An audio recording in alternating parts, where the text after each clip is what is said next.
ધર્મપત્ની એ પૈસો બચાવે ને એટલા માટે બચાવે, એનો આશય એ હોય કે મારા પતિને ગમે ત્યારે કોઈ અણધારી આફત આવી પડે ને, ત્યારે એને કોઈની પાસે હાથ લાંબો ન કરવો પડે, હું ઊભી છું ને, હું બેઠી છું ને, ત્યાં સુધી હું એને મદદરૂપ થાઉં. એ ભાવથી, એ આશયથી એ બચત કરે. એ ધર્મપત્નીનું કામ છે. અને પતિની સાથે ફરવા જાય ને તો પતિ ચાલે એનાથી એક કદમ એ પાછળ ચાલે. આ ધર્મપત્નીના લક્ષણ છે. એને કહેવાય ધર્મપત્ની. બીજી પત્ની મન ફાવે તો ટાઈમે રસોઈ થાય તો કહી દે કે આજે થઈ ગયું છે ભાઈ, ભોજન કરીને જાજો. અને જે દિવસે મૂડ ન હોય એ દિવસે ન બને તો એમ કહી દે કે આજે કઈ મજા નથી, એટલે તમારે ફાવે એ ખાઈ લેજો. સચવાય તો સાચવે, નહીં તો કાઈ નહીં. ભાણું ટાણું પણ એવું છે, જો ઈચ્છા થાય તો જાય, ન થાય તો ન જાય. અને નાણું જેવો મહિનો પૂરો થાય એમ આ બાજુ તળિયા ઝટક થઈ જાય.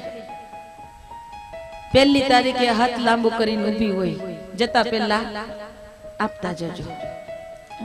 નાણું સાચવે પણ એવું સાચવે. અને પતિની સાથે ફરવા જાય ને તો આમ હાથ એવો આમ પકડી રાખે કે પેલા બે શિંગડા કેવા ભરાઈ ગયા હોય એમ, કે ક્યાંક છૂટા ન પડી જાય, ખોવાઈ જાય તો પાછા વધવા પડે ને, એટલે આમ પકડીને ચાલે આ પત્ની. અને છેલ્લો નંબર વાઈફ. જો મિજાજ જાય તો લાંબી લે પાઇપ, અને એવી કરે ફાઇટ, એનું નામ વાઈફ. બહુ નામ ન લેવાય, દૂર રહેવું. અને જે માતાઓ બહેનો ને દીકરા મોટા થયા હોય એને શું લાવવું એ વિચારી લેજો. ધર્મપત્ની લાવવી છે દીકરા માટે, પત્ની લાવવી છે કે પછી તમારે મોડર્ન યુગની વાઈફ લાવવી છે, વિચાર કરી લેજો. ભાણું સાચવવાનું હોય તો હવે વાઈફ લાવ્યા હોય, હવે એ તો ખબર ને આપણને કે વાઈફ એટલે તો એનો દરજ્જો બહુ હાઈ ફાઈ જીવન હોય રહેવાનું. 8 વાગે તો બેન મજાથી ઉઠે, ઉઠીને પછી આળસ મરડે, આમ તેમ ચાલે જરાક, ત્યારે એને મૂડ આવે ત્યાં સુધીમાં તો સાસુમાએ ચા તૈયાર કરી હોય, એટલે કે વહુ બેટા ચાય પી લો. એટલે બગાસા ખાતી ખાતી આવે, પછી ચાય પીવે, છાપું વાંચે, છાપું વાંચતા જઈને ચા પીવે, અને પછી એને જરાક મૂડ આવે, સુસ્તી આવે ત્યારે એ બ્રશ કરે. 10 વાગે તો બાથરૂમમાં જાય. હવે એ ક્યાં ભાનું બનાવે, ક્યાં ભોજન તૈયાર કરે? 12 વાગે એનો કાર્યક્રમ પૂરો થાય ત્યાં સુધીમાં સાસુમાએ બધી રસોઈ તૈયાર કરી હોય. કેટલી નસીબદાર કહેવાય બહુ. એક માજી રડતા હતા કે મારી વહુને મારે ચા પીવડાવવી પડે, મારે જમવા બનાવવું પડે, એ તો કાંઈ કરતી નથી. મેં કીધું એને હારા કર્યા હશે, બીજું એનું નસીબ કહેવાય સારું કે તમારા હાથની ચા મળે, તમારા હાથનું ભોજન મળે. એને સારા કર્યા હશે, તમે કઈ ગડબડ કરી હશે. તો બેન એવા રડતા હતા ને તો હસવા માંડ્યા કે બેન તમે ખરા છો. મેં કીધું તો એ જ કહેવાય. જે દિવસે દીકરી આપણા ઘરમાં આવે ને એ જ દિવસે આપણા ઘરના રીત રિવાજ ધીમે ધીમે કરતા એને સમજાવી દેવાય કે બેટા આપણા ઘરમાં આ રીતે રહેવાનું છે, આ રીતે રહેવાનું છે, આ રીતે રહેવાનું છે. એને માથે ચડાવી દો તો પછી એ વાઈફ બને ને પછી ફાઇટ કરે.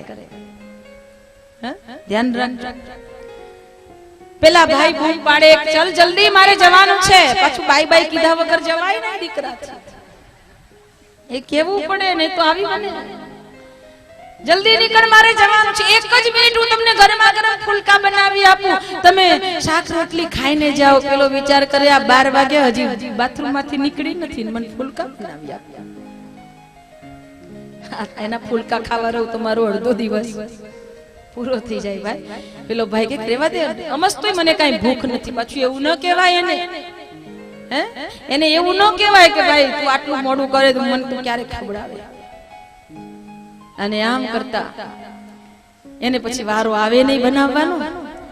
અને 25 દિવસમાંથી 5 દિવસ પાછી ખતરા ભર્યા અખતરા કરતી હોય કે આજે સાંજે વહેલા આવજો, હું ઘરે સેન્ડવિચ બનાવવાનું છું. પેલાને બીક લાગે ક્યાંક મારી ન બનાવી દે, ખતરા ભરે અખતરા કરતી હોય. એક વખત તો કે આજે તો હું છે ને સરસ મજાનો શીરો બનાવીશ, તમારે એ પ્રસાદ તો ખાવો જ પડશે. પેલો ભાઈ કે સારું, તારો પ્રસાદ ખાઈને હું મારા જોબ ઉપર જઈશ, નોકરી કરવા જઈશ. 11 વાગ્યા તોય શીરો ન આવ્યો એટલે બૂમ પાડી, ચાલ જલ્દી, મારો ટાઈમ થયો. તો જલ્દી જલ્દી પેલી ડીશ માં શીરો લઈને આવી. તો પેલા એમ કે લાવ ચમચી ખાઈ લઉં. તો ખવાય એવો નથી, આ તો પીવાય એવો છે. તો કે પી જાવ. આ શીરો પીવાય એવો બને, ખવાય એવો ન બને. ભાનું બનાવે પણ આવું બનાવે. અને હાજ પડે લારીઓ જ હોતી હોય કે અહીંયા ચલો નાનું બહુ મસ્ત મળે છે, આજે આમાં જઈએ, આજે પેલામાં જઈએ, આજે આમ કરે, આજે તેમ કરીએ. 25 દિવસ બહાર ખવડાવે, 5 દિવસ ખતરા ભર્યા અખતરા કરે. કોક દિવસ મીઠું વધારે પડી ગયું હોય, બિચારાને હવારમાં ફિલ્ડિંગ ભરતો કરી દે. આ ભોજન ભાણું ટાણું સાચવવાનું હોય ને, તો જો સાસરી પક્ષનું કોઈનો પ્રસંગ હોય તો એ પત્રિકા આવી નથી ને છાપાની પસ્તીમાં નાખી નથી. અને પિયર પક્ષમાં કોઈનો પ્રસંગ હોય તો દરરોજ ટીપોયેલું છે અને ઉપર મૂકી દે. પેલા ભાઈ ચા પીવે ને તો એને દેખાય. તો પેલા ભાઈ પૂછે કે આ કોણ છે, મને કઈ ઓળખાતું નથી. આ તમે ન ઓળખ્યા? મારા ભાઈના શાળાના દીકરાના લગ્ન છે. હવે એને ક્યાં લેવા દેવા? પણ એ ત્યાં એટલી 15 દિવસ પહેલા આમ ઘૂઘરા બાંધીને ફરતી હોય કે અહીંયા તો આપણે જવાન. ટાણું સાચવે પણ આવું સાચવે. અને નાણું મહિનાના ઘર ખર્ચ માટે મળ્યા હોય ને, પણ મહિનો પૂરો થતા પહેલા 20-25 દિવસમાં તો બધું પૂરું. છેલ્લા 5 દિવસ તો ભીખ જ માંગતી હોય કે આપજો. 5 દિવસ ભીખ માંગતી હોય, કોઈ વ્યવસ્થા નહીં. કારણ કે 75% ખર્ચ એનો બ્યુટી પાર્લર માં થતો હોય. આજે આ કટ ને કાલે પેલા કટ ને, આજે આમ કરાવું કાલે પેલું કરાવું. 75% એમાં ખર્ચાય. તળિયા ઝાટક કરી નાખે. અને ફરવા જાય ને, આજે સોની ટિકિટ મંગાવી છે, વેલા આવજો. અને બેન તૈયાર થાય તારે ફૂલ ફટાકડા, તાજા તાજા ઉંદર ખાધા હોય એવી લિપસ્ટિક કરી હોય, કરલી જુલ્ફો કરાવેલા હોય, આટલું ઊંચું મીડી સ્કર્ટ પહેર્યું હોય, આટલી હીલના સેન્ડલ પહેર્યા હોય, અને એવી સરસ પર્સ લટકાવી, અને પતિ કરતા 2 ડગલા આગળ ચાલતી હોય. અને પેલા બિચારાએ તો એક વેત ઊંચો લેંઘો પહેર્યો હોય, ઇસ્ત્રી વગરનું શર્ટ પહેર્યું હોય, અને પાછું બેન ને કઈ જોડે જોઈતું હોય ને એ થેલી પેલા ઘરવાળા નાખી હોય. દૂરથી કોઈ જોવે તો એવું જ લાગે કે આ બેન નો કુલી હશે. સાચવે પણ આવું સાચવે. ફરવા જાય તો આ રીતે લાગે. આ વાઈફ, આ વાઈફ સાચવજો. ઘણું સાચવવાની જરૂર છે. સંસારમાં સંતો ઋષિઓ મહાપુરુષો કહે છે, એટલા માટે આ સંસારની અંદર ભોજ્યેષુ માતા શયનેષુ રંબા ધર્મે અનુકૂલા. ધર્મના રૂપની અંદર આ સંસારની માત્ર શક્તિ આગળ રહે, અંધશ્રદ્ધાથી નહીં પરંતુ સંપૂર્ણ આત્મશ્રદ્ધાથી આગળ રહે. અંધશ્રદ્ધાથી નહીં, આત્મશ્રદ્ધાથી આગળ રહે. અને ક્ષમયા ધરિત્રી, અને ક્ષમા કરવાની અંદર ધરતી માતાની જેમ એના ગુણગાન ગવાયા, મનુસ્મૃતિએ ગાયા. હે માતૃ શક્તિ, તારા ભીતરની અંદર આટલી બધી ક્ષમતાઓ પરમાત્માએ ભરી છે. હવે તું ઊભી થા અને તારામાં રહેલા એ દૈવી ગુણોને ઉપર ઉઠાવ. ધારે ને તો તું આ રાષ્ટ્રને એવા નર રત્નોની ખાણથી ભરી શકે છે, ભરી શકે છે. પરંતુ એના માટે તારે તારી જાતને તપાવવી પડશે. એના માટે તારી જાતને તપાવવી પડશે. તો તું એક આદર્શ પત્ની, એક આદર્શ માતા અને એક આદર્શ દાદી, એક આદર્શ બહેન, એક આદર્શ પુત્રી બની શકીશ. દરેક સ્ત્રી માટે, ચાહે નાની હોય છે ત્યારે દીકરી હોય છે, દીકરીના રૂપે દીકરીની અંદર જે દેવી ગુણો હોવા જોઈએ દીકરીની અંદર એ વિકસિત કરવા જોઈએ, વિકસિત થવા જોઈએ. મોટી થયા પછી એ પત્ની બને, પત્નીના રૂપના દૈવી ગુણો તેનામાં વિકસિત થવા જોઈએ. માતા બને, માતૃત્વના રૂપમાં જે દૈવી ગુણો છે વિકસિત થવા જોઈએ. અને એથી આગળ સાસુ બને, દાદી બને ત્યારે એના દૈવી ગુણો છે વિકસિત થવા જોઈએ. આજે આ રાષ્ટ્રને એવા નર રત્નોની જરૂર છે, એવા શ્રેષ્ઠ આદર્શ મહાપુરુષોની, એવી આદર્શ સન્નારીઓની જરૂર છે. પરંતુ ક્યાં છે? આજે કૌશલ્યા નથી. આજે રામને તો આવવું છે, ક્યાં છે કૌશલ્યા? એટલે તો કહેવામાં આવ્યું, જો તું કૌશલ્યા બને તો શ્રી રામને આવવું પડે, શ્રી રામને આવવું પડે. જો તું કૌશલ્યા બને તો શ્રી રામને આવવું પડે, શ્રી રામને આવવું પડે. શ્યામ મન આવી શકે છે જો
માતાજી આશ્વાસન આપ્યું છે, જ્યારે જ્યારે આપના ઘરમાં દેવ સ્થાપના કરવા માટે અમે સંતિકુંજ હરિદ્વારથી આવેલા એવા યુગ સાધકો આવ્યા અને એમ કહ્યું, માતાજીનો संदेश છે, जो भी घर में इस देव प्रतिमा होगी और जो भी घर में परमात्मा का नित्य स्मरण उपासना साधना आराधना के रूप में रहेगा, उस घर में उस वंश में 7 पीढ़ी में से कोई भी एक पीढ़ी में देवत्व का अंश जन्म धारण करेगा.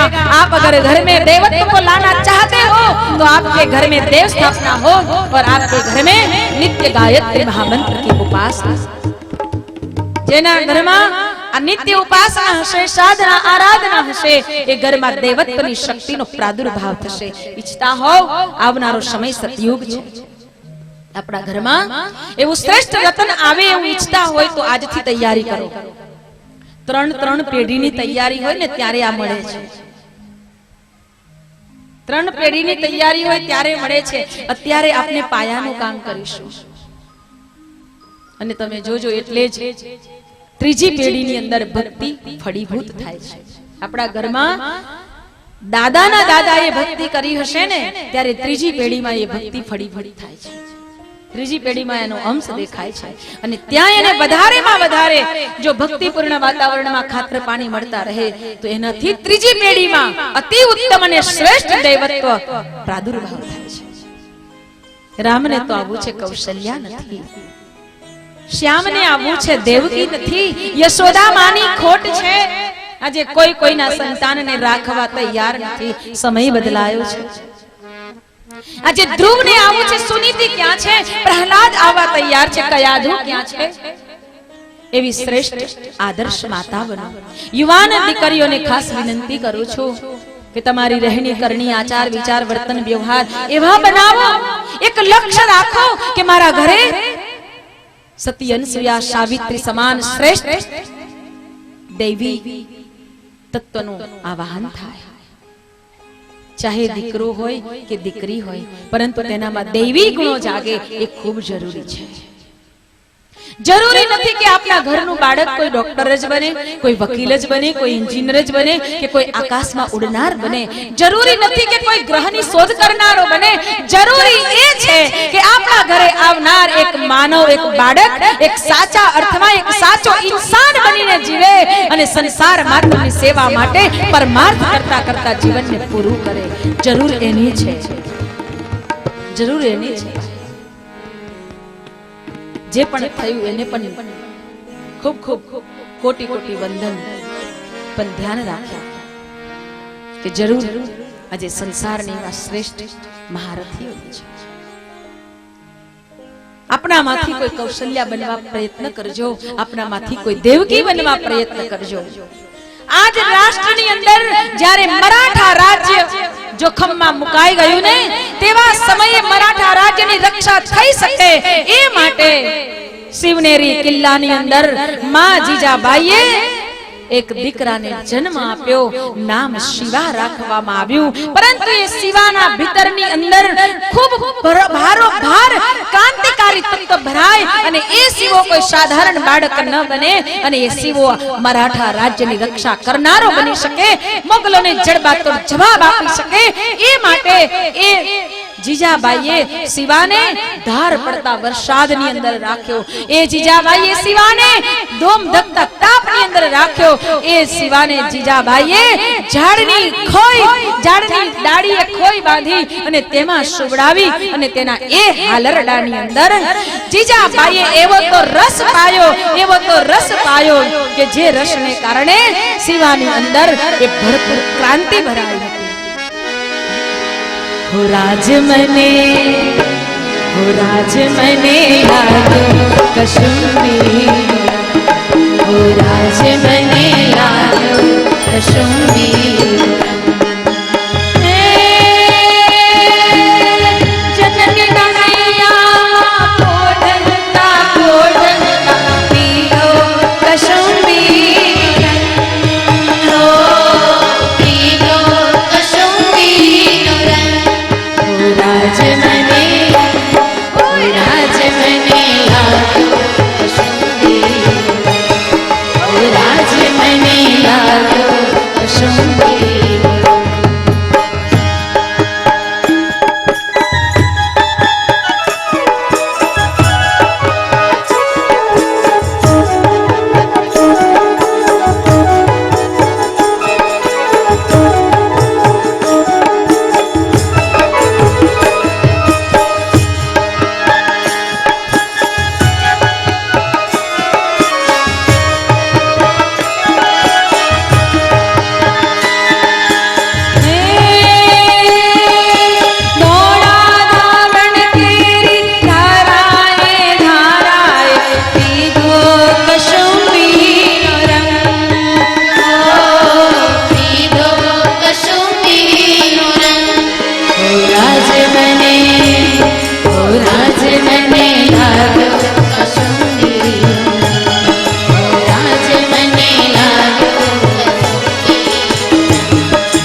તેથી કહેવાયું કે જનની જનજે કા ભક્ત જન કા દાતા કા શુર નહીતર રહેજે વાંજણી મત ગુમાવીશ. એ જીજાબાઈ આજે અમર બન્યા. એક માતૃ શક્તિનું સ્મરણ કરવામાં આવે ને તો જીજાબાઈ યાદ આવે. આજની માં લગ્ન થયા નથી, ઠેલો માર્યો નથી, મને તારી માને ફાવે નહીં, જે કરવું હોય એ કર. એકલા એકલા રહેવાનું ગમે, એકલા રહેતા હોય, નાના છોકરા સચવાય નહીં ઘરમાં, ડોસીમાં હોય બા હોય તો બિચારા ઘોડિયામાં છોકરાને સુવડાવે અને દોરી ખેંચતા ખેંચતા હાલરડા ગાય. હીરે ચડ્યું પારણિયું ને મોતીડાની ડોર, ઝુલાવે જસોદા ઝૂલે નંદન, ઝુલાવે જસોદા ઝૂલે નંદન.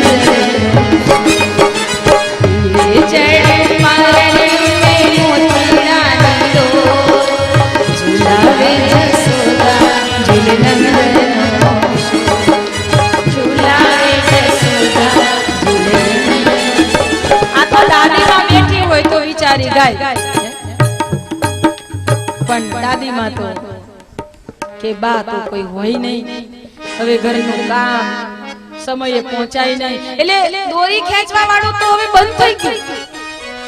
હવે તો સ્પ્રિંગ વાળું આવી ગયું ભાઈ, સ્પ્રિંગ વાળા ચાલુ થયા. એટલે આમ ઠેલો મારવાનું કામ કરી આવવાનું, પાછા આવીને ઠેલો મારી આવવાનું.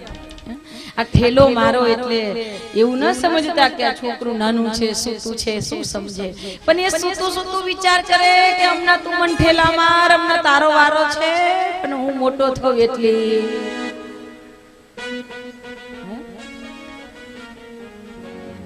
એટલે આ બધું જે પરિવર્તન જોઈએ છે ને એની પાછળ બધા જ તત્વોએ કામ કરેલું છે, બધા તત્વોએ ભાગ ભજવેલો છે. અને તેમ કરતા છોકરું ન સુવે તો ટેપ રેકોર્ડર ચાલુ કરે, અને હવે તો ડીજે પછી પીજે. અને એ ફિલ્મના ગીતો વગાડે, એમાંય વગાડે ને દેશભક્તિના ગીતો વગાડાય, ભજન કીર્તન વગાડે, પણ ગમે જ નહીં. એટલે ક્યારે આવ્યા ન હોય સત્સંગમાં, ભજન કીર્તનમાં ગયા ન હોય, એટલે એવું બધું ફાવે નહીં. અને પછી એમાંય પાછી ગીતની સીડી ચડાવે તો કેવી હોય, ઝુમ બરાબર ઝુમ સરાબર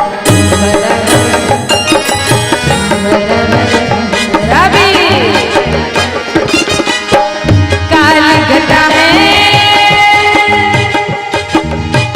મસ્ત હવા હે, કાલી ઘટા હે મસ્ત હવા હે, જામ ઘટા કર ઝુમ ઝુમ ઝુમ.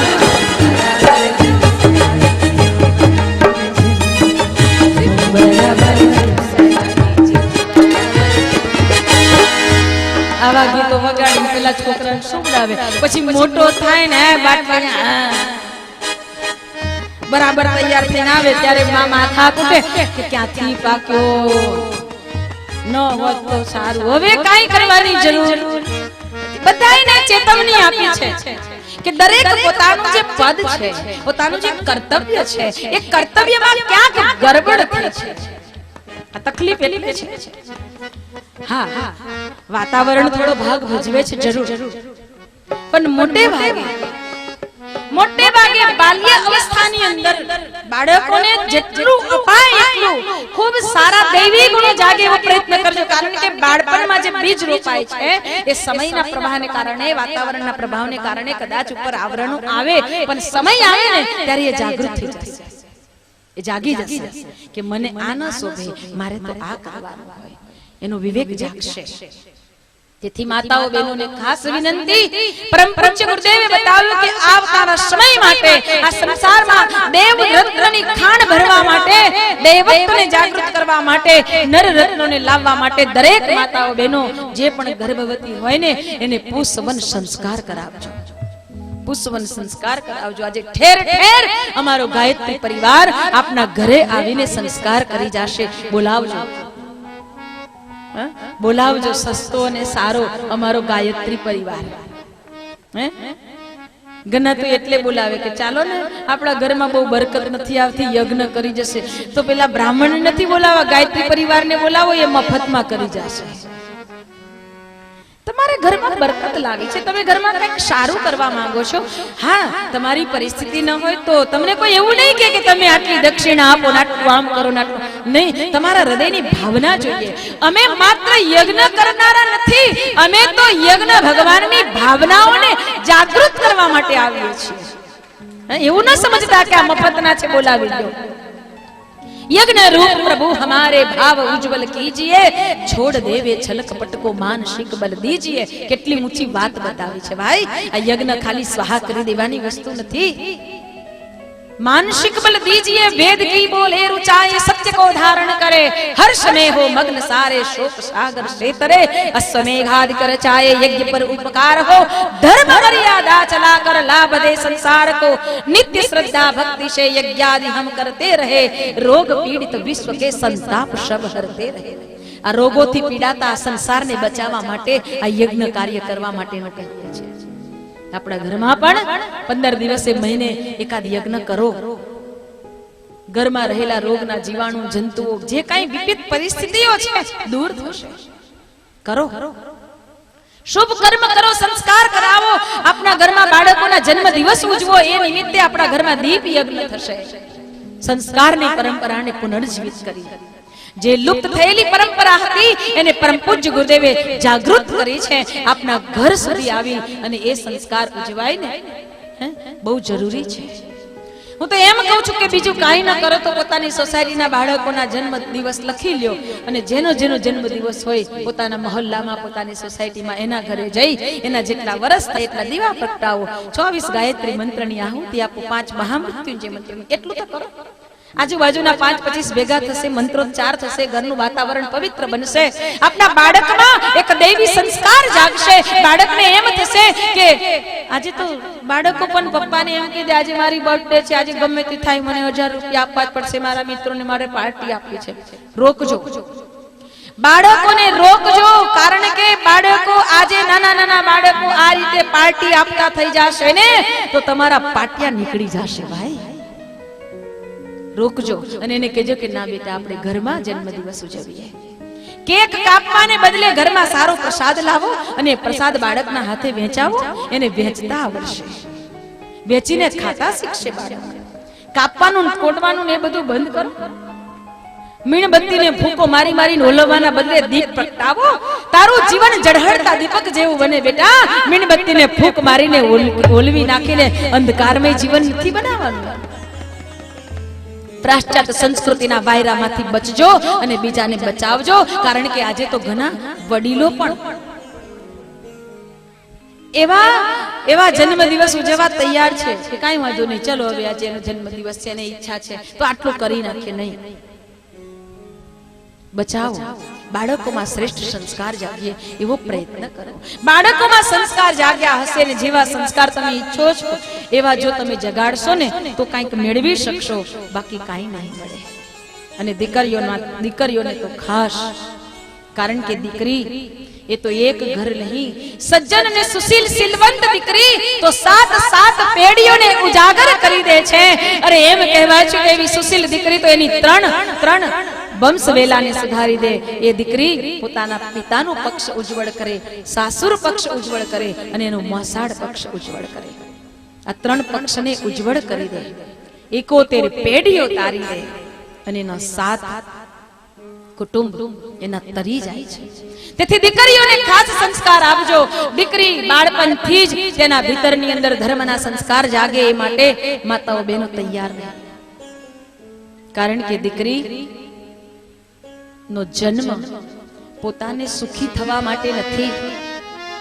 દીકરીનો જન્મ તો સૌને સુખી કરવા માટે છે. એને આ પાઠ જરૂર ભણાવજો બેટા. દીકરીનો જન્મ મળ્યો છે ને તારો જન્મ સુખી થવા માટે નથી, પરંતુ બીજાને સુખી કરવા માટે છે. ત્યાગ અને સમર્પણની પ્રતિમૂર્તિ એટલે દીકરી. બાપના હૃદયનું વહાલ સોયું કોઈ તત્વ એટલે દીકરી.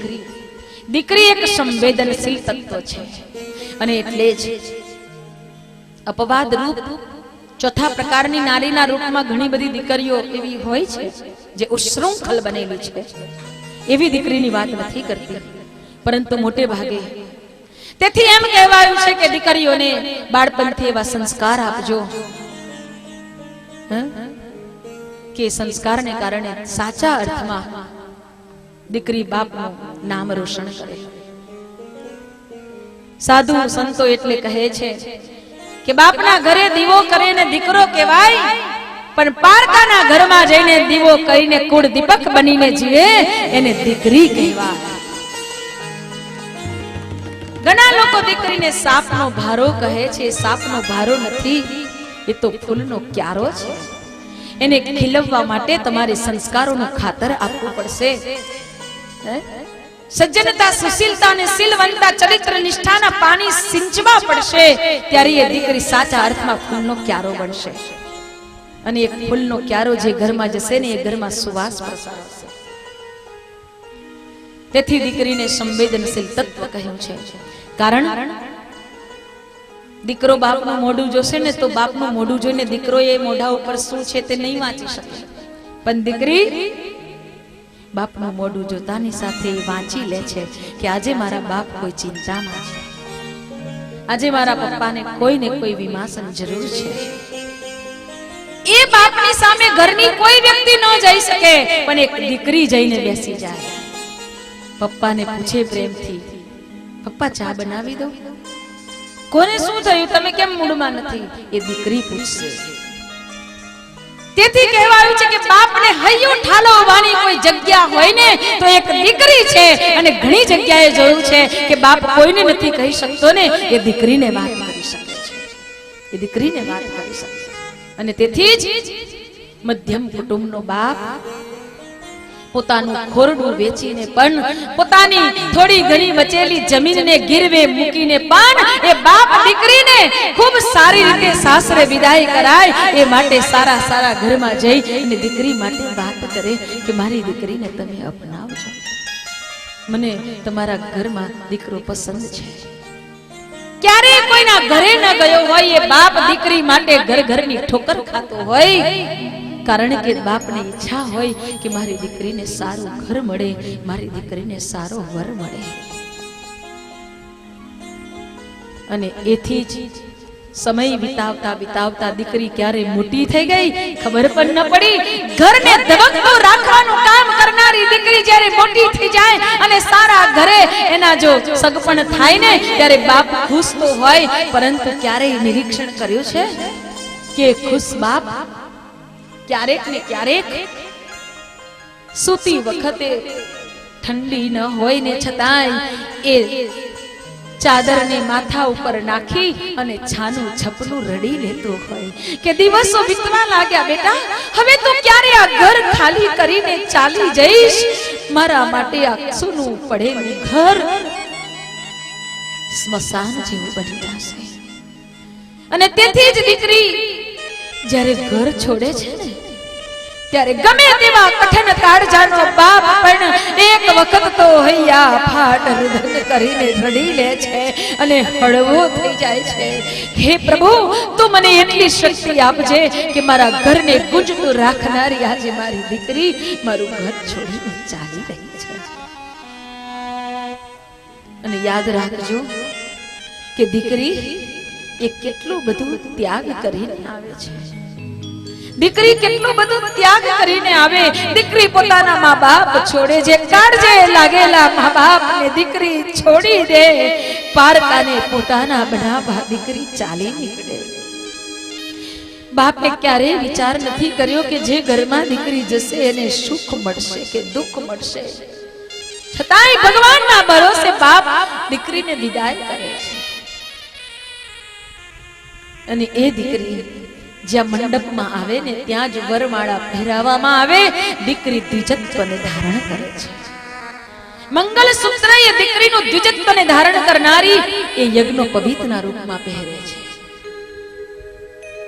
માતા પિતાને છોડે, ભાઈ બહેનને છોડે, જેની સાથે નાનપણથી રમીને મોટી થઈ 20-20 વર્ષ જેની સાથે વિતાવ્યા એ કાળજે લાગેલા ખૂબ પ્રેમ કરનારા ભાઈ અને બહેનને છોડી દે છે, સરખી સહેલીઓને છોડે, જે આંગણામાં રમતી નાચતી કૂદતી એ આંગણું છોડે, એના વહાલા વૃક્ષોને છોડે, એનો બાગ બગીચો છોડે, એનું ગામ છોડે, આટલું બધું છોડીને દીકરી સાસરીએ જતી હોય છે ને ત્યારે સ્વાભાવિક છે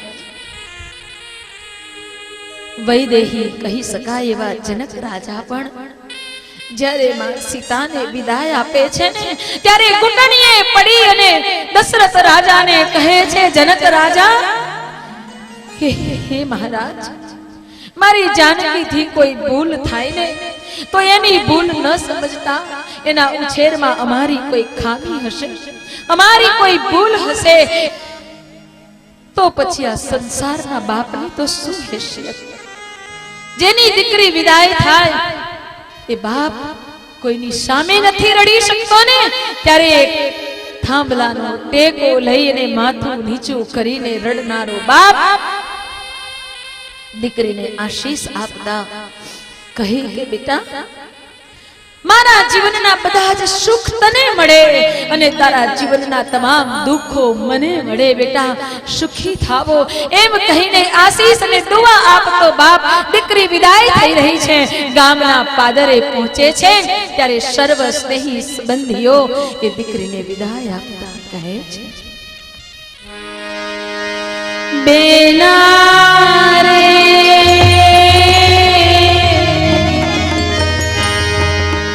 सासरिए जाता जोज पावना भीजा, दिकरी तो पार भापण करवा, दिकरी तो पार भापण करवा, दिकरी नीरान दोरे आजा, दिकरी तो पार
દીકરી જ્યારે ઘર છોડે છે ત્યારે અવશ્ય એક અહેસાસ, એક અનેરું સંભારણ મૂકીને જાય.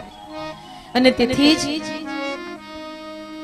કહેવાયું છે કે બાપને માટે તો દીકરીની સાથેનો નાતો ખૂબ અલૌકિક પ્રેમથી બંધાયેલો હોય.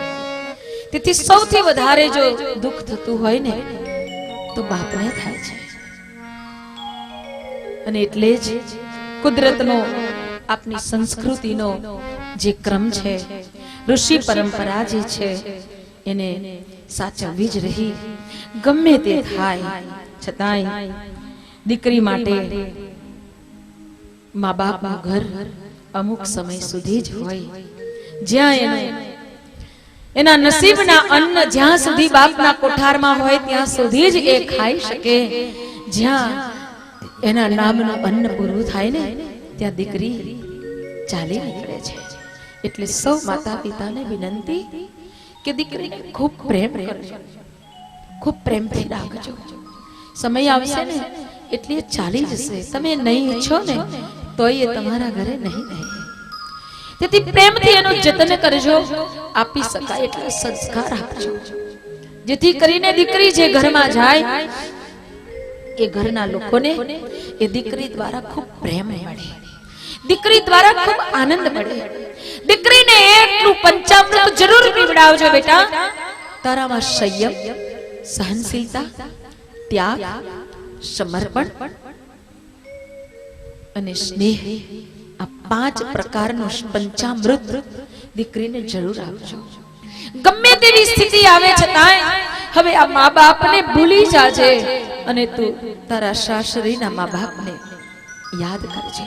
એટલે કહેવાયું છે કે દીકરીને હંમેશા એના ઘરના માતા પિતા કરતા પણ એના સાસરીના માતા પિતાને એને વધારે પ્રેમ કરવો. કદાચ પરિસ્થિતિ એવી બને છે, સાસરે ગયા પછી સાસુ, સાસરે ગયા પછી માતા પિતા એને કાંઈ પણ કહે તો આજની દીકરીઓને એ નથી ગમતું અને એક નાની નાની બાબતમાં તકરાર પેદા થાય છે. આજે જુઓ તમે, ન જેવી બાબતમાં કેટલું સાથે ફર્યા હોય, વાતોચીતો કરી હોય, પરંતુ લગ્ન થયા નથી અને 6 મહિનામાં તો છૂટાછેડા. કેમ? દીકરીને કરિયાવરમાં ઘણું બધું આપો ને, પરંતુ એક સહનશીલતાનું ઘરેણું એને જરૂર પહેરાવજો કે બેટા ગમે તેવી પરિસ્થિતિમાં સહનશીલ બનીને તું જીવન વિતાવજે. ક્યાંય તારા મા બાપની આબરૂ જાય ને એવું કદી ન થવા દેતી. આજે જો માતા પિતાના સંસ્કાર હોય તો મા બાપને સાચવે છે, નહીં તો આજે ઘણા ઘરોની અંદર પરિસ્થિતિ એટલી વિકટ છે કે ઘરના મા બાપ ગમતા નથી. અને આજે એવી વિપરીત પરિસ્થિતિઓ આવી છે કે માતા પિતાને સમય થાય છે એટલે ઘરડા મા બાપને ઘરડા ઘરમાં વિદાય કરવામાં આવે છે. ઘર એટલું મોટું છે, સમય એવો હતો કે ઘર નાના હતા, રહેનારા વધાર હતા, તો પણ એ ઘરમાં સમાઈ શકતા હતા. આજે ઘર મોટા થયા, બધાયના અલગ અલગ રૂમ થયા, છતાંય આજે મા બાપ માટે ખોરડું નથી, એના માટે જગ્યા નથી. આજે એવા મોટા મોટા બંગલાઓમાં કૂતરા રાખવા માટેની જગ્યા છે, પરંતુ મા બાપને સાચવવા માટેની જગ્યા નથી. કૂતરા માટે બિસ્કિટ લવાય, કાજુ બદામ લવાય, અને મા બાપની દવા માટે દવા લાવવાના પૈસા નથી. આજે ઘણા ઘરો એવા છે જ્યારે મા બાપને ઘરડા ઘરમાં મૂકવા જવાનું આવે છે ને, એને કહેવામાં પણ નથી આવતું કે અમે તને ઘરડા ઘરે મૂકવા જઈએ છીએ. ચાલો આજે મંદિરે દર્શન કરવા લઈ જઈએ તો બાપ વિચાર કરે કે આટલા વર્ષો વીત્યા, ક્યારેય મારા દીકરાએ કે વહુએ એમ નથી કહ્યું કે તમને મંદિરે દર્શન કરવા લઈ જઈએ, અને ન જાણે આજે આટલો પ્રેમ કેમ ઉભરાઈ રહ્યો છે. સવારથી આજે તો નાસ્તાની અંદર શિરામણમાં શીરો આવી ગયો, નહીં તો દાદાને કેટલો શીરો ભાવે, ક્યારેય ન બને, અને બને તો છાનો માનો ખવાતો હતો. અને આજે દાદાને યાદ કરીને આટલા પ્રેમથી શીરો આપવામાં આવ્યો. દાદા ખુશ થયા છે. શું આજે મને આટલો પ્રેમ? દાદા એટલા ખુશ થયા કે મને આટલો પ્રેમ મળવા લાગ્યો. મારા બાળકો મને આટલો વાલ કરશો ને, પ્રેમ કરશો ને, તો હૃદયથી દુઆ કરું છું કે તમે સદાય સુખી રહો. બાપ હોંશે હોંશે ડાઇનિંગ ટેબલ ઉપર બેસીને શિરામણ કરે છે, શીરો ખાય છે, અને અંતરથી પોતાના બાળકોને, પુત્ર વધુને આશીષ આપે છે. અને નાનો સરખો દીકરો દાદાને કહે કે દાદા આજે તો તમને મંદિર લઈ જવાના છે, પપ્પા ને મમ્મી, પપ્પા ને ડેડી, ડેડી ને મમ્મી તમને, મમ્મી નહીં મોમ, બધાને મારી નાખ્યા.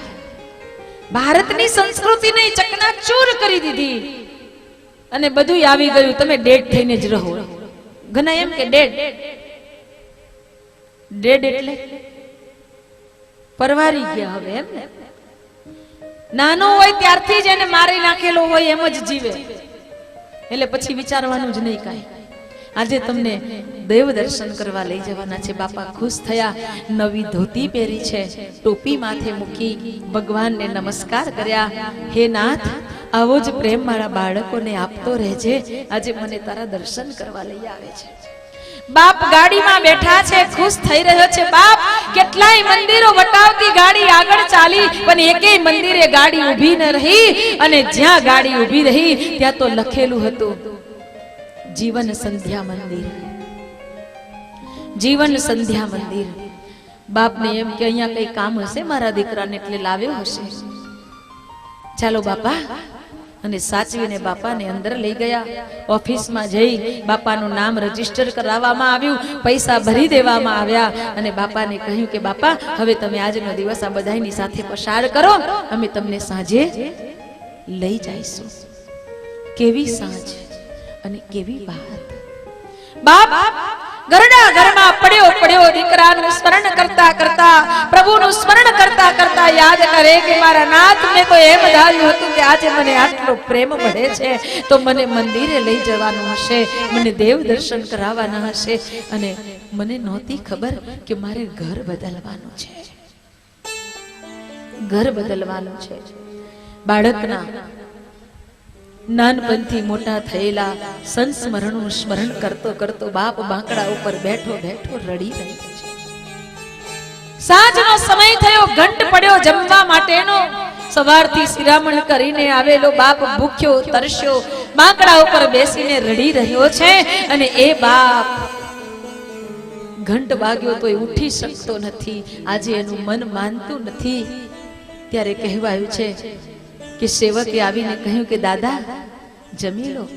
ના ભાઈ, મારો દીકરો મને લેવા આવવાનો છે. સેવકે કહ્યું કે દાદા ભૂલી જાવ એ બધું, તમારું નામ રજીસ્ટર થઈ ગયું, પૈસા ભરાઈ ગયા, તમને જે રૂમ આપ્યો છે ને એ રૂમમાં જ હવે તમારે બાકીની જિંદગી જીવવાની છે. શું દશા થઈ હશે એ બાપની. આજે કેટલાય ઘરોની અંદર માને માર પડી રહ્યો છે. કેટલાય ઘરોમાં માને થાળી નથી મળતી. દીકરા જુદા થયા એમ મા બાપ પણ જુદા થયેલા છે. એક કહે હું બાપને રાખીશ, માને તો રાખવું જ નહીં. કોઈએ માને સાચવી તો કોઈએ બાપને સાચવ્યો. માને ગમે તેવું મન થાય, કાંઈ કહી શકાય નહીં, કાંઈ બોલાય નહીં. જે મા બાપે બાળકોને બોલતા શીખવ્યું એ બાળકો બોલતા થયા ત્યારે મા બાપને એમ કહે કે બહુ બોલ બોલ ન કરો, ચૂપ રહો. હે 6 દીકરાઓને મોટા કરતા મા બાપને ભારે નહોતા પડ્યા, પરંતુ આજે 4-5 દીકરા, 6 દીકરાને બે મા બાપ ભારે પડે છે, નથી સાચવી શકતા. 6 દીકરા હોય છતાંય બધાયનું કપડું માં ઓળખી લે અને એના સમયે એને આપી દે. આજે મા બાપના હૃદયને નથી ઓળખી શકતા દીકરાઓ. અને એટલે મા બાપની આંખમાં આંસુ 2 વાર આવે છે. એક દીકરી ઘર છોડે ત્યારે અને દીકરો તર છોડે ત્યારે. 2 વખત મા બાપ રડે છે. પછી ચાલીને મંદિરોમાં જાય, મંદિરમાં રહેલી માને ચુંદડી ઓઢાડે તો શું એ માં તમને આશીર્વાદ આપશે? અરે તમે ઉમરાવાળી માને પૂજી લ્યો, એ ડુંગરાવાળી ડુંગરો ઠેકી અને તમારા ઘર સુધી આવશે. એટલે તો સંતોએ એમ કહ્યું છે કે જે મા બાપને પગે લાગે છે ને એને કોઈને કદી પગે લાગવાની જરૂર નથી પડતી. યાદ રાખજો, જે મા બાપને પગે લાગે છે એને કોઈને પગે લાગવાની જરૂર નથી પડતી. ભગવાનને ભજવાથી કદાચ મા બાપ નહીં મળે, પરંતુ મા બાપની સેવા કરવાથી ભગવાન જરૂર મળશે. અને ઇતિહાસે દાખલો આપ્યો છે, ભક્ત પુંડરીકને જોઈ લ્યો. મા બાપની સેવામાં એવો લાગ્યો હતો કે ભગવાન આવીને ઊભા છે અને કહ્યું કે એ પુંડરીક જો તો ખરા. ત્યારે પુંડરીકે ઈટ ફેંકીને કહ્યું કે હમણાં અહીં આના ઉપર ઊભા રહ્યો, હમણાં હું મારા મા બાપની સેવા કરું છું, જેના કારણે તમે મને દર્શન આપવા આવ્યા છો ને એને છોડીને હું તમારા દર્શન નહીં કરું. એમ આ ભક્તે કહ્યું હતું. એવા ભક્તો આ રાષ્ટ્રની અંદર પાકેલા છે, એવા શ્રવણ કુમારો આ રાષ્ટ્રમાં પાકેલા છે કે જેને પોતાના મા બાપને કાવડમાં બેસાડી અને તીર્થાટન કરાવ્યું હતું. ક્યાં ગયા એ બાળકો? ક્યાં ગઈ એ બાળકના હૃદયની સંવેદના? એને પાછી લાવો. અને એના માટે માત્ર બાળકો જવાબદાર નથી, આપણે બધા જવાબદાર છીએ. આ ભારતનો પ્રત્યેક નાગરિક જવાબદાર છે. તો દરેક નાગરિક, દરેક વ્યક્તિ પોતાના કર્તવ્ય પથથી ક્યારેય છૂટો ન પડે, ચૂકે નહીં, પલાયનવાદી ન બને અને સંસારમાં સારામાં સારું વાતાવરણ નિર્માણ થાય એ માટે દરેક તૈયાર રહે. આમ તો કહેવાયું છે કે સંતો સાધુ મહાપુરુષોએ પણ કહ્યું છે કે મા બાપથી મોટા કોઈ દેવ નથી, કારણ કે એ જીવતાની પૂજા કરી લ્યો. પથ્થરને પૂજવાથી કાંઈ નહીં વળે, એ જીવતાની પૂજા કરી લ્યો. જે જીવતા મા બાપને પૂજે છે એના માટે પથ્થરમાંથી પણ પરમાત્મા પ્રગટ થાય છે. અને એટલે સાધુઓ સંતો મહાપુરુષોએ આપણને કહ્યું છે ઉમરાવાડી માન તું લેજે આશીર્વાદ